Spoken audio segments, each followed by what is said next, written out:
In this video, I'm going to explain the key reasons as to why you should prioritize time out, especially you busy entrepreneurs that are busy being busy, hoping that at the end of the rainbow, you'll be able to then take the time that you need. No, you take the time now. Here's why.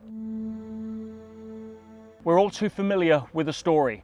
You're working 100 to 130 hours a week like I used to. You're falling asleep at stoplights. You're yawning for a living, hoping to get somewhere where you can say, then I'll take time for myself. Or when the kids are grown up and moved on out of university, then I'll take time for myself. And what happens? We sacrifice our health. We sacrifice our life. We run out of time we will never get back, all to try to get to this mythical place. Well, I've got news for you. That's like saying, when the car starts breaking down, then I'll send it in for a service. That's pretty dumb thinking. See, the human body, the human mind, the human soul needs time out. And if you can get to a place where you realize we're really in the playground of life here, we're living in a time in history where we have food certainty for the first time ever, we have opportunity everywhere. Yes, I'm not saying don't work hard. What I'm saying is take time for yourself, especially if you're nose to the grindstone in business, especially if you're in a job that you don't really enjoy.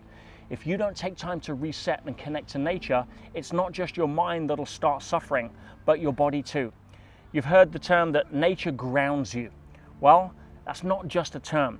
Human beings are bioelectrical machines, and every engineer or electrical engineer will tell you that if you put a plug in a socket and it's not earthed, then you will have a buildup of static that'll ruin that machine. If you take your shoes and socks off and you walk out in nature and you feel your feet on the ground, then you will, over 20 minutes or so, actually start to discharge all of the buildup of static in the body, and you will feel completely different.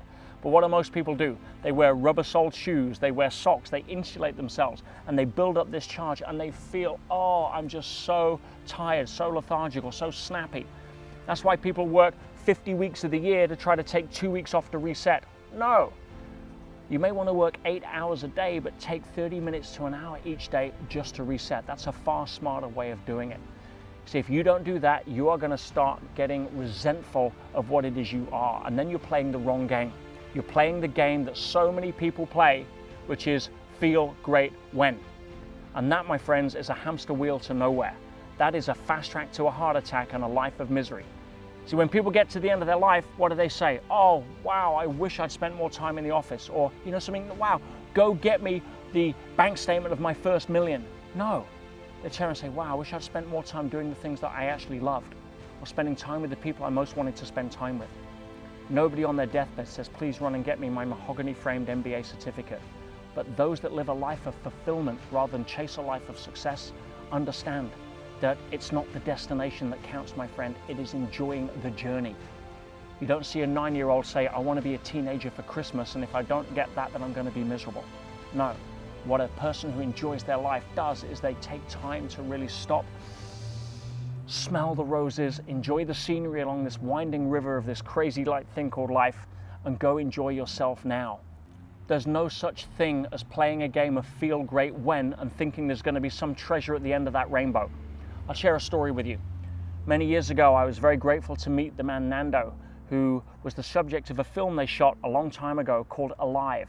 Now, some of you remember the story. It's a true story about the Uruguayan rugby team that's flying to Paraguay, and they got lost in a storm. The plane hit the top of a mountain, it broke in half, and people were killed, and there was a few survivors. And it was 3 months before those survivors were actually found. 3 months. Everybody had written them off for dead. And without going into Nando's story, which I was privileged to hear him say, here's the biggest takeaway that I got. When Nando finally walked out into freedom, he was able to look at something that very few of us get the chance to look at. He got to see what life was like 3 months after he died, 3 months after his own funeral. And what did he learn? He learned that the world kept spinning. He learned that his life really hadn't mattered as much as he thought.